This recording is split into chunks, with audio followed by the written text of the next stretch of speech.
আসসালামু আলাইকুম সুধী দর্শক। চির যৌবনা শস্য শ্যামলা সবুজের সমরে উন্নত শিরে দণ্ডিত সে চূড়ার হাস্যোজ্জ্বল রূপে এক ফুল যার নাম চুকাই। বর্ণফুল সিরিজে আজকের আমাদের আলোচ্য বিষয় চুকাই, যার ইংরেজি নাম রোজেলা, রোজেল ও সরেল। বৈজ্ঞানিক নাম হিবিস্কাস সন্দারি ইস্পা। এটি এক প্রকার উপগুল্ম জাতীয় উদ্ভিদের ফল। বাংলাদেশের স্থানীয় ভাষায় এগুলো অনেক নাম রয়েছে, যেমন চুকুর, চুকুরি, চুপড়ি, চুকুর, চুপর, চুকা, চুক্কি, চুই, মেস্তা, ক্ষীরূপ ও টক ফল ইত্যাদি। চুকা এক প্রকার উপগুল্ম জাতীয় উদ্ভিদের একটি। ফলটি টক ও গাঢ় লাল রঙের। পৃথিবীর অনেক দেশে এর বৈজ্ঞানিক বা বাণিজ্যিক চাষ করা হয়। বাংলাদেশের সর্বত্র ফলটি জন্মে, তবে বাণিজ্যিকভাবে চাষ করা হয় না। ধারণা করা হয় যে এর আদি নিবাস আফ্রিকা। বিশ্বের বিভিন্ন দেশ ও অঞ্চলে চুকাইকে বিভিন্ন নামে ডাকা হয়। ভারতের আসামে টেঙ্গামোরা, কেরালায় লাল চাটনি, ক্যারিবীয় ও ল্যাটিন আমেরিকায় সরেন, ইন্দোনেশিয়ায় রোসেলা, ইরানে চায়তরস, আরব দেশগুলিতে কারকান্দি। এটি জন্মের 120 থেকে 40 দিনের মাথায় ফল দেয়। ফলগুলো অনেক সময় ঢেঁড়সের মতো দেখতে। অনেকেই হয়তো অন্যান্য ফুলের সাথে সেটা মিলিয়ে ভুল করতে পারেন। পরিপূর্ণভাবে গাছগুলি না দেখলে হালকা হলদে কালার ও ফুলের মাঝখানে লাল।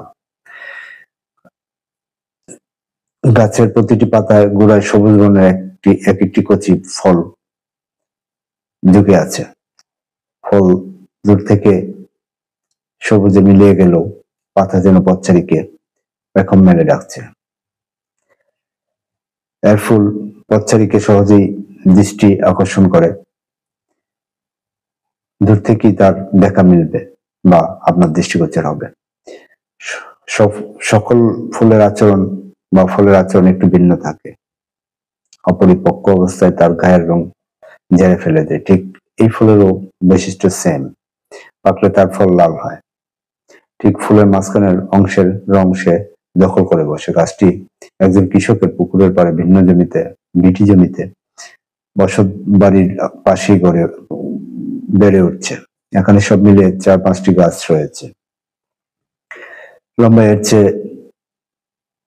লম্বায় আমার চেয়ে প্রায় 1.5 গুণ, অর্থাৎ 10 থেকে 11 ফুট। হয়তো কৃষকের সেটা শখের ছিল কিংবা নিজের ব্যবহারের জন্য সেটা এখানে রোপণ করেছেন। গাছটি কেন যেন তার অন্যান্য গাছের চেয়ে অনেক বেশি ফলন ধরেছে। তবে যাই হোক, এটি একটি দুষ্প্রাপ্য গাছ, দেখার মেলে না বললেই চলে। ভাগ্যক্রমে শহরের বাজার থেকে অনেক সময় 80 থেকে 100 টাকা দরে মাঝে মাঝে পাওয়া গেল, এগুলি আসলে সচরাচর পাওয়া খুব দুষ্কর। এর ফলের বহুমুখী ব্যবহার আমরা দেখেছি।